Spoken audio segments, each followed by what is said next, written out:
الحمد للہ رب العالمین الصلاۃ والسلام علی رسول الکریم اعوذ باللہ من الشیطان الرجیم بسم اللہ الرحمن الرحیم یا ایہا الناس کلوا مما فی الارض حلالا طیبا ولا تتبعوا خطوات الشیطان انہ لکم عدو مبین انما یأمرکم بالسوء والفحشاء وان تقولوا علی اللہ ما لا تعلمون وإذا قيل لهم اتبعوا ما أنزل الله قالوا بل نتبع ما ألفينا عليه آباءنا أولو كان آباؤهم لا يعقلون شيئا ولا يهتدون صدق الله العظيم رب اشرح لي صدري ويسر لي أمري واحلل عقدة من لساني يفقهوا قولي اللهم ارنا الحق حقا وارزقنا اتباعه وارنا الباطل باطلا وارزقنا اجتنابه رب زدنی علما یا رب العالمین۔ پچھلی نشست کے اندر 19ویں رکوع سے ہم نے آغاز کیا تھا، جہاں سے ایمان والوں کو ہدایات دینا شروع ہوئیں کہ پہلے رکوع ہمیں یاد ہے کہ وہ بنی اسرائیل سے خطاب تھا، اور رسول اللہ صلی اللہ علیہ وسلم کے تشریف لانے سے پہلے وہ امت مسلمہ تھی، انہی کے پاس کتابیں تھیں، انہی کے پاس رسول آتے تھے۔ پھر وہ ایسی خرافات کا شکار ہوئے کہ اللہ تعالیٰ کا غضب ہوا ان کے اوپر، اور اللہ تعالیٰ نے یہ منصب ان سے لے لیا اور بنی اسماعیل کے حوالے کر دیا، جہاں رسول اللہ صلی اللہ علیہ وسلم مبعوث فرمائے گئے، اور پھر آپ صلی اللہ علیہ وسلم کے ذریعے سے اس امت کو، جس میں اللہ تعالیٰ نے مجھے اور آپ کو کھڑا کیا ہے، اس امت کو وہ ذمہ داری سپرد کر دی جو پہلے بنی اسرائیل کے پاس تھی یا انبیاء اور رسولوں کے پاس ہوتی تھی۔ اب چونکہ قیامت تک کوئی اور رسول آنے والا نہیں ہے، نہ کوئی کتاب آنے والی ہے، تو یہی آخری کتاب ہے جس کے لیے آپ کی اور میری ذمہ داری ہے کہ ہم اس ذمہ داری کو پورا کریں جو کہ پہلے انبیاء کیا کرتے تھے۔ وہ ذمہ داری کیا ہے کہ ان ہدایات کو خود امپلیمنٹ کرنا پورے نظام زندگی کے اوپر، وہ انفرادی زندگی ہو یا اجتماعی زندگی ہو، اور پھر اس کے بعد ان ہدایات کو پوری دنیا تک، بنی نوع انسان تک پہنچانا۔ تو اس کے لیے قرآن مجید ہمیں ہدایات دیتا ہے یا ایھا الذین آمنو کے ذریعے سے، کہ وہ لوگ جو ایمان کے دعوے دار ہیں، اپنے آپ کو مسلمان کہتے ہیں، ان کی یہ ذمہ داری ہے کہ وہ آگے بڑھیں، پہلے اس کو خود امپلیمنٹ کریں، پھر دوسروں تک پہنچائیں۔ تو چند بنیادی جو حقائق ہیں وہ پہلے ہمارے سامنے آ گئے، پھر درمیان میں کچھ باتیں جو ہیں وہ یہودی علماء کے متعلقہ تھیں، اور اس کے بعد جو ہے وہ ایک آیت الآیات کہلاتی ہے، جس کے اندر اللہ تعالیٰ نے اپنی کٹھی نشانیوں کا بیان فرما دیا کہ زمین و آسمان کی تخلیق میں، رات اور دن کے آنے جانے میں، کشتیوں کے پانی میں چلنے میں، جو کہ لوگوں کے فائدے کے لیے سامان اٹھا کے چلتی ہیں، اور اللہ تعالیٰ نے جو آسمان سے پانی کو نازل کیا، اس کے ذریعے سے مردہ زمین کو زندگی عطا کی، اور پھر اس کے اندر جو ہے بے شمار جانور پھیلا دیے، اور ہواؤں کے چلنے میں اور بادلوں کے آنے میں جو کہ مسخر کیے گئے ہیں آسمان اور زمین کے درمیان۔ تو اس میں نشانیاں ہیں عقل مندوں کے لیے، کہ وہ جو ہوش مند لوگ ہیں وہ اللہ تعالیٰ کی ان نشانیوں کے اوپر، ان تخلیقات کے اوپر غور کرتے ہیں، اللہ تعالیٰ کی ذات کی معرفت کرتے ہیں، اور پھر اس کی بندگی اختیار کر لیتے ہیں۔ اس کے بعد جو ہے وہ ایک اصولی بات بیان فرمائی گئی جس سے ہم اپنے ایمان کا ٹیسٹ بھی کر سکتے ہیں۔ فرمایا وَمِنَ النَّاسِ، اور لوگوں میں سے ایسے لوگ بھی ہیں، مَن يَتَّخِذُ مِن دُونِ اللَّهِ اندادا، جو بناتے ہیں اللہ کے سوا اس کے شریک، یحبونہم کحب اللہ، تو وہ ان سے ایسے محبت کرتے ہیں جیسے اللہ سے محبت کی جاتی ہے۔ یعنی سچی بات کیا ہے، وہ یہ ہے کہ اصلاً تو جو لا الہ ہے، کہ الہ کے معنی وہ ہیں کہ جس کی طرف رجوع کیا جائے، جس سے شدید محبت کی جائے، جس کی عبادت کی جائے، اور تمام معاملات کے اندر اسی سے ہدایات لی جائیں۔ تو کچھ لوگ ایسے ہیں کہ جو اللہ کی بجائے کچھ دوسری ہستیوں سے شدید محبت کرتے ہیں، یعنی اصلاً سب سے زیادہ محبت جو ہے وہ اللہ تعالیٰ کی ذات کے ساتھ ہے، اور اسی محبت کی، جسے ہم کہتے ہیں کہ کرولری ہے، کہ رسول اللہ صلی اللہ علیہ وسلم سے، انبیاء سے، اللہ تعالیٰ کی کتابوں سے، اور پھر اللہ تعالیٰ کے پورے دیے ہوئے دین کے احکامات سے محبت کرنا۔ یعنی جو ایمان والا ہے اس کے لیے ایک اصول بیان فرما دیا، والذین آمنوا، وہ لوگ جو ایمان لائے، اشد حبا للہ، تو وہ سب سے زیادہ شدید ہیں اللہ کی محبت میں۔ یہ ایک اصولی بات ہے جو قرآن مجید نے بیان فرما دی۔ ہم اپنی زندگی میں دیکھ سکتے ہیں کہ مجھے سب سے زیادہ محبت کس سے ہے، کیا اپنے والدین سے، کیا اپنے بہن بھائیوں سے، بیوی بچوں سے، یا اپنی نوکری ملازمت کاروبار سے، یا اپنے گھروں سے، یا اپنے عہدے سے، یا کسی اور شہرت سے، یا کسی اور معاملے کے ساتھ، یا سب سے زیادہ محبت جو ہے وہ اللہ تعالیٰ کی ذات کے ساتھ ہے۔ اس سے بندے کے ایمان کا ٹیسٹ ہو جاتا ہے۔ اور پھر بیان کیا گیا کہ آج تو یہ اس طرح سے دنیا گزارتے رہتے ہیں اور اللہ کے سوا دوسری ہستیوں سے شدید محبت کرتے ہیں، جبکہ شدید ترین محبت جو ہے تو اللہ کی ذات کے ساتھ ہونی ہے۔ تو پھر ان کے اوپر حسرت کا بیان کیا گیا کہ کاش کہ یہ ظالم لوگ اس چیز کو ویولائز کر لیں کہ جب یہ عذاب کو دیکھیں گے تو پھر ان کو پتہ چلے گا اور وہ یہ کہیں گے ان القوت للہ جمیعا، کہ بے شک قوت تو ساری کی ساری اللہ کے پاس ہے، کہ ہم کہاں بھولے پھرتے رہے اور دوسری ہستیوں کو ڈھونڈتے رہے اور بناتے رہے، تو کیوں نہ ہم نے اللہ کی طرف رجوع کر لیا۔ لیکن وہ وقت ایسا ہوگا جہاں سے کوئی واپسی نہیں ہے۔ تو فرمایا گیا وَأَنَّ اللَّهَ شَدِيدُ الْعَذَابِ، اور بے شک اللہ تعالیٰ عذاب دینے میں بہت سخت ہے۔ اس کے بعد جو ہے جو آج کے ہمارے درس کے اندر چیزیں شامل ہیں، اس میں یہ پہلا حکم جو باقاعدہ ایمان والوں کو حکم دیا جا رہا ہے وہ کیا ہے، جس کا پہلے بھی تذکرہ ہوا کہ رزق حلال، اس کے لیے پہلے بنی نوع انسان سے خطاب کر کے فرمایا، اور پھر یہی بات جو ہے وہ ایمان والوں سے خطاب کر کے ارشاد فرمائی یا ایھا الناس، اے لوگو، کلوا مما فی الارض حلالا طیبا، کہ کھاؤ اس میں سے جو زمین کے اندر حلال اور پاکیزہ چیزیں ہیں، یعنی ایک تو وہ حلال ہوں اور دوسرا پاکیزہ بھی ہوں، صاف ستھری بھی ہوں۔ اور حلال اور حرام کی تفریق جو ہے وہ تو ہم جانتے ہیں کہ جو ہے وہ گوشت پڑا ہوا ہے، وہ آپ دیکھنے میں تو بڑا صاف ستھرا ہے، بہترین بنا ہوا ہے، پکا بھی ہوا ہے، لیکن اس کی جو حیت ہے وہ حلال ہے یا حرام ہے وہ الگ سے دیکھنا پڑتی ہے۔ اور باقی چیزیں جو ہیں اس کے لیے بھی اصول ارشاد فرما دیا کہ وہ حلال بھی ہوں اور پاکیزہ بھی ہوں۔ وَلَا تَتَّبِعُوا خُطُوَاتِ الشَّيْطَانِ، اور نہ پیروی کرو شیطان کے راستے کی، یعنی گویا جو رزق حلال ہے اس کے اندر اگر ڈنڈی ماری جائے تو یہ شیطان کا راستہ ہے۔ اِنَّهُ لَكُمْ عَدُوٌّ مُبِينٌ، اور بے شک وہ تمہارا کھلا دشمن ہے۔ یعنی رزق حلال کے اندر ملاوٹ کرنا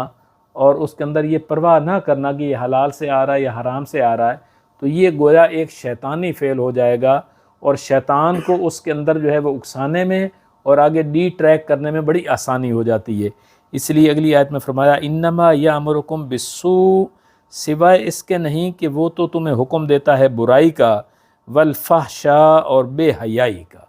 شیطان کا تو کام یہی ہے کہ وہ آپ سے ایسے ایسے گناہ کرائے گا جن کے ذریعے سے مزید بے حیائی پھیلے گی۔ وَأَن تَقُولُوا عَلَى اللَّهِ مَا لَا تَعْلَمُونَ، اور یہ کہ تم اللہ پر ایسی باتیں کہو جس کے بارے میں تم کچھ جانتے نہیں ہو، یعنی وہ باتیں کہ جو شرک کی طرف مائل کرنے والی ہیں، کہ جس کے بارے میں کوئی سند اور دلیل نہیں ہے، وہ شیطان یہ چاہتا ہے کہ تم ان چیزوں کی طرف مائل ہو جاؤ۔ اب یہاں سمجھنے والی بات ہے کہ دو چیزیں اکٹھی ارشاد فرمائی، کہ پہلے رزق حلال کا تذکرہ کیا اور ساتھ ذکر کیا کہ شیطان تمہارا دشمن ہے، وہ تو چاہتا ہے کہ تم جو ہے وہ گناہ کی طرف جاؤ، برائی کی طرف جاؤ اور بے حیائی کی طرف جاؤ۔ یہ چیزیں آپس میں بڑی جڑی ہوئی ہیں۔ حضرت آدم علیہ السلام کے واقعے سے ہمیں پتہ چلتا ہے، جو سورہ بقرہ کے شروع کے رکوع میں ہم نے پڑھا تھا، کہ آدم علیہ السلام اور اماں حوا سلام علیہ کو جنت میں رکھا گیا اور پوری جنت کی نعمتیں جو ہیں وہ کھول دی گئیں، اور ایک درخت کے بارے میں فرما دیا گیا کہ بس یہ تمہارے لیے جو ہے وہ ناجائز ہے، اس کے پاس جاؤ گے تو رزق جو ہے وہ حرام ہو جائے گا، باقی پورے کا پورا حلال ہے۔ تو شیطان پیچھے لگا رہا، ورغلاتا رہا، الٹیمیٹلی وہ کامیاب ہو گیا کہ وہ دونوں اس درخت کے پاس جائیں اور اس کا پھل کھا لیں۔ تو جو ہی انہوں نے اس کا پھل کھایا تو اللہ تعالیٰ نے کوئی خاص خلت ان کو عطا کی ہوئی تھی جس سے ان کی شرمگاہیں ڈھانپی ہوئی تھیں۔ جو ہی انہوں نے اللہ کی نافرمانی والا رزق کھایا تو فوراً ان کی شرمگاہیں جو ہے وہ واضح ہو گئیں، اور اس کے بعد جو ہے قرآن مجید بیان فرماتا ہے کہ وہ درختوں کے پتے توڑ توڑ کر اپنی شرمگاہوں کو ڈھانپنے لگے۔ تو گویا یہ دو چیزیں آپس میں باہم ملی ہوئی ہیں کہ جو ہی رزق حلال کو آپ چھوڑیں گے، حرام کی طرف جائیں گے، تو اس کا نتیجہ لازماً بے حیائی کی صورت میں نکلے گا۔ اس کے لیے آج ہمارے سامنے ہے کہ کس طرح جو ہے وہ ویسٹ کے اندر جیسے جیسے انہوں نے سور کو حلال کیا اور جو اسی لحاظ سے ذبح کرنے والے معاملات کے اندر بے احتیاطی کی اور ان کو جھٹکے سے ذبح کر دیتے ہیں، خون اندر رہ جاتا ہے، خون بھی حرام ہے، اور پھر سود کو جس طرح سے حلال کر لیا، اسی لحاظ سے جتنی بے حیائی فحاشی عریانی وہاں پھیلی ہے، اللہ کی پناہ آج کے سٹیج پہ وہ پہنچ گئے ہیں، اور ہمیں بھی اسی میں دھکیلنا چاہتے ہیں کہ مرد کی مردوں سے شادیاں کر دیں اور عورتوں کی عورتوں سے شادیاں کر دیں۔ اس لیول کی بے حیائی آ گئی، اور ہم اپنے اندر بھی دیکھ سکتے ہیں، ہمارے معاشرے کے اندر بھی جب تک جو ہے وہ سود کا وہ لیول نہیں تھا اور رزق حلال جو ہے وہ جائز ذرائع سے کمایا جاتا تھا، تو ایک جو ہے وہ حیا تھا اور کنٹرول تھا۔ جیسے جیسے رزق حرام بڑھتا چلا گیا تو بے حیائی فحاشی جو ہے اسی پرپورشن سے بڑھتی چلی جا رہی ہے۔ تو شیطان جو ہے اس کا تو یہ ہتھیار ہے کہ پہلے وہ رزق حرام کی طرف مائل کرتا ہے، پھر اس کے ذریعے سے بے حیائی میں ملوث کر دیتا ہے۔ تو اس لیے خبردار کیا گیا کہ یہ تمہارا دشمن ہے، اس سے خبردار رہو۔ وَإِذَا قِيلَ لَهُمُ اتَّبِعُوا مَا أَنزَلَ اللَّهُ، اور جب کہا جاتا ہے ان سے کہ پیروی کرو اس کی جو اللہ نے نازل کیا، قالوا، تو وہ کہتے ہیں بل نتبع، بلکہ ہم تو پیروی کریں گے، ما الفینا علیہ آباءنا، اس کی جس کے اوپر ہم نے اپنے باپ دادا کو پایا۔ یہ جو ہے مکہ والے بھی کر رہے تھے، آج بھی پوری دنیا جو ہے وہ کہتی ہے کہ جی ہم تو اپنی باپ دادا کی اور اپنی قبائلی اور اپنی خاندانی روایات کو اور ان کو نہیں چھوڑ سکتے، اس سویلائزیشن کو نہیں چھوڑ سکتے۔ تو اس سے کیا ہوتا ہے کہ قرآن مجید کے جو احکامات ہیں، جو اللہ تعالیٰ کے احکامات ہیں، وہ پس سے پش چلے جاتے ہیں، اور یہ اپنے باپ دادا کا طریقہ اختیار کر کے چلتے ہیں، جس کے اندر بے حیائی بھی ہے، رزق حرام بھی ہے، اور جو ہے وہ شرک بھی ہے۔ اور ان خرافات میں جب یہ پڑھتے چلے جاتے ہیں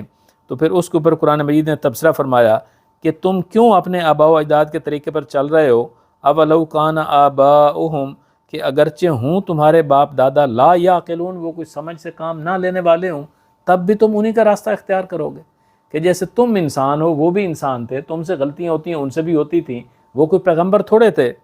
ولا یہتدون، اور نہ ہی وہ ہدایت یافتہ تھے، پھر بھی تم ان کے پیچھے چلتے چلے جاؤ گے۔ لیکن اکثریت کی حالت یہ ہے کہ وہ ٹس سے مس نہیں ہوتے اور اپنی انہی روایات کو لے کے آگے سے آگے چلتے رہتے ہیں۔ تو ان کی مثال جو ہے وہ قرآن مجید نے بیان فرمائی، وَمَثَلُ الَّذِينَ كَفَرُوا كَمَثَلِ الَّذِي يَنْعِقُ، اور مثال ان لوگوں کی جنہوں نے کفر کیا، ان کی مثال اس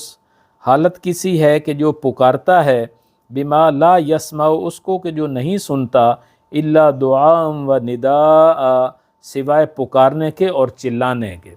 یعنی یہ لوگ ایسے ہیں کہ جو متوجہ نہیں ہوتے، تو ان کی مثال جانور جیسی ہے۔ جانور کو آپ جتنا مرضی بلاتے رہیں، وہ آپ کی بات جو ہے وہ نہیں سمجھ سکتا، اس کو یہی نظر آتا ہے اور سنائی دیتا ہے بس یہ کوئی شور سا ہے جو ہمارا مالک جو ہے وہ ہمارے ساتھ کر رہا ہے۔ اور بہت زیادہ جب آپ ان کو یوز ٹو کر لیتے ہیں تو ان کو یہی پتہ ہوتا ہے کہ یہ اگر اس طرح کا شور جب میرا مالک کرتا ہے تو اس کا مطلب یہ ہوتا ہے کہ کوئی چیز کھانے کی دے رہا ہے۔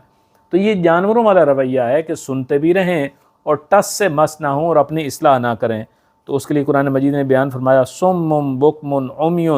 کہ یہ لوگ بہرے ہیں، گونگے ہیں، اندھے ہیں، فہم لا یعقلون، اور وہ عقل سے کام نہیں لیتے۔ اصل میں جو صراط مستقیم اختیار کرنی ہوتی ہے، اس کے لیے بنیادی چیز انسان کا دل ہے، ارادہ ہے، نیت ہے۔ ہم جب ارادہ اور نیت کر کے اللہ تعالیٰ کی طرف رجوع کرتے ہیں تو اللہ تعالیٰ ہدایت کے دروازے کھول دیتے ہیں۔ اور اگر نیت اور ارادہ نہ ہو تو آپ قرآن مجید کو بے شمار دفعہ ترجمے کے ساتھ سن بھی لیں، پڑھ بھی لیں، اگر نیت اور ارادہ نہیں ہے تو قرآن مجید سے بھی ہدایت حاصل نہیں کر سکتے۔ بنیادی جو چیز ہے جو اللہ تعالیٰ نے جس کا کنٹرول ہمارے پاس رکھا ہے وہ نیت اور ارادہ ہے، کہ میں کیا ارادہ کرتا ہوں، پھر اس ارادے کے ذریعے سے کیا کام کرنا چاہتا ہوں، وہ کام اسی لحاظ سے پھر آگے پایا تکمیل کو پہنچتے ہیں۔ یہ تو تمام انسانوں سے خطاب کیا، ابھی خاص طور پر ایمان والوں سے خطاب کیا جا رہا ہے۔ یا ایھا الذین آمنوا، اے وہ لوگو جو ایمان لائے ہو، کلوا من طیبات ما رزقناکم، کہ تم کھاؤ وہ پاکیزہ چیزیں جو ہم نے تمہیں بطور رزق دی ہیں، واشکروا للہ، اور اللہ کا شکر ادا کرو کہ اللہ تعالیٰ نے جو کچھ رزق حلال میں سے دیا ہے اس کے اوپر قناعت کرنا۔ اگر تھوڑا ہے تو تھوڑے کے اوپر چلنا، اگر اللہ نے فراخی رزق دے رکھی ہے تو اس کو استعمال کریں، پھر اس میں سے غریبوں کے جو حصے مقرر ہیں اور جو رشتہ داروں کے حصے مقرر ہیں، یہ باتیں پیچھے ہو چکی ہیں، تو پھر ان کا حصہ نکالیں اور اس کے مطابق اس سے فائدہ اٹھائیں۔ یہ اللہ کی مرضی ہے کس کو کتنا رزق دیتا ہے، لیکن ہمارے لیے حکم یہ ہے کہ پاکیزہ رزق میں سے کھاؤ اور پھر اس کا شکر بجا لاؤ۔ ان کنتم ایاہ تعبدون، اگر تم اسی کی بندگی کرنے والے ہو، اگر تمہارا یہ دعویٰ ہے کہ میں مومن ہوں، اللہ کی بندگی کرنے والا ہوں، تو اس کے لیے پہلی سیڑھی جو ہے وہ یہ ہے کہ رزق حلال کمایا جائے اور کھایا جائے، اور پھر آپ نیت اور ارادہ کر کے جب صراط مستقیم کی طرف چلتے ہیں تو پھر اللہ تعالیٰ آپ کے ایمان کو بھی قبول کرتا ہے، اعمال کو بھی قبول کرتا ہے، اور آگے پھر صراط مستقیم کا پورا راستہ جو ہے وہ کھولتا چلا جاتا ہے۔ اور پھر جو ہے وہ بنیادی چیزیں جو ہیں ان سے منع فرمایا، انما حرم علیکم المیتہ، سوائے اس کے نہیں کہ اللہ نے تمہارے اوپر مردار کو حرام کیا ہے، والدم اور خون کو حرام کیا ہے، ولحم الخنزیر اور سور کے گوشت کو حرام کیا۔ اب جو ہے جس طرح کے ویسٹ کے اندر ان ملکوں میں جس طرح کا گوشت جو ہے وہ میسر ہوتا ہے، بیان کیا جاتا ہے، لوگ جو آتے ہیں وہاں سے وہ دیکھتے ہیں کہ وہاں کسی بھی جانور کو جھٹکے سے ذبح کر دیتے ہیں، وہ مرغی ہو یا کوئی بھی دوسرا حلال جانور ہو، تو جھٹکے سے جب ذبح کرتے ہیں تو اس کی گردن جو ہے وہ ایک دم اس سے اتار دی جاتی ہے، تو اس سے کیا ہوتا ہے کہ جو خون ہے جسم کے وہ اندر ہی رہ جاتا ہے، جبکہ جو ذبح کا طریقہ ہمیں حلال طریقہ سمجھایا گیا وہ یہ ہے کہ سب سے پہلے جو ہے وہ یہ سامنے والا حصہ کاٹ دیا جاتا ہے، اور پیچھے جو نروس سسٹم ہے دماغ کے ساتھ وہ جڑا رہتا ہے، تاکہ وہ تھوڑی دیر کے لیے وہ سسٹم کام کرتا رہے، اور جتنا بلڈ اندر ہے وہ سارا پمپ آؤٹ ہو کے باہر چلا جاتا ہے، چونکہ بلڈ جو ہے بہتا ہوا خون اس کو اللہ نے حرام ٹھہرایا ہے۔ تو جو آج کل کے وہاں ذبیحے استعمال ہوتے ہیں اس کے لیے تینوں چیزیں جو اس کے اندر آ گئیں کہ ایک تو جب آپ نے صحیح طریقے سے ذبح نہیں کیا تو خون اندر رہ گیا، وہ حرام ہے، اور دوسرا پھر وہ چیز مردہ ہو گئی، یعنی وہ پراپر طریقے سے ذبح کریں گے تو دونوں مسائل اس میں حل ہو جائیں گے کہ وہ چیز جو ہے وہ مردار نہیں رہے گی بلکہ صحیح طریقے سے ذبح ہوگی اور اس کے اندر سے خون بھی نکل جائے گا۔ اور لحم الخنزیر، خنزیر کا گوشت پہلے دن سے اللہ تعالیٰ نے اس کو حرام ٹھہرا رکھا ہے۔ اور چوتھی چیز یہاں جو ارشاد فرمائی، وما احل بہ لغیر اللہ، اور وہ جس کے اوپر اللہ کے سوا کسی کا نام پکارا گیا ہو، یعنی وہ چیز دیکھنے میں آپ کو بڑی خوبصورت لگے گی، بڑی اچھی پکی ہوئی ہوگی، لیکن اگر اس کے اوپر اللہ کے سوا کسی کا نام ہے، کسی اور کے نام پہ اس کو ذبح کیا گیا ہے، تو پھر وہ چیز بھی جو ہے وہ حرام ہو جاتی ہے۔ تو جن کے لیے یہ رزق حرام میسر ہوتا ہے اور وہ اسی سے استفادہ کر لیتے ہیں اور حلال اور حرام کی تمیز نہیں کرتے، تو ان کے لیے دین کو استقامت کے ساتھ اختیار کرنا بہت مشکل ہو جاتا ہے، چونکہ یہ شیطان کا جو پہلا وار تھا اسی کے اندر جب وہ ناکام ہو گئے تو پھر شیطان کو آگے موقع مل گیا کہ وہ بے حیائی، فحاشی اور یانی کی طرف لے کر جائے گا، اور آہستہ آہستہ پورے دین سے ڈی ٹریک کر دے گا۔ اس میں صرف جو ہے وہ جو مجبور ہو جائے، لاچار ہو جائے، تو زندگی بچانے کی حد تک اس کو اجازت دی، فمن اضطر غیر باغ،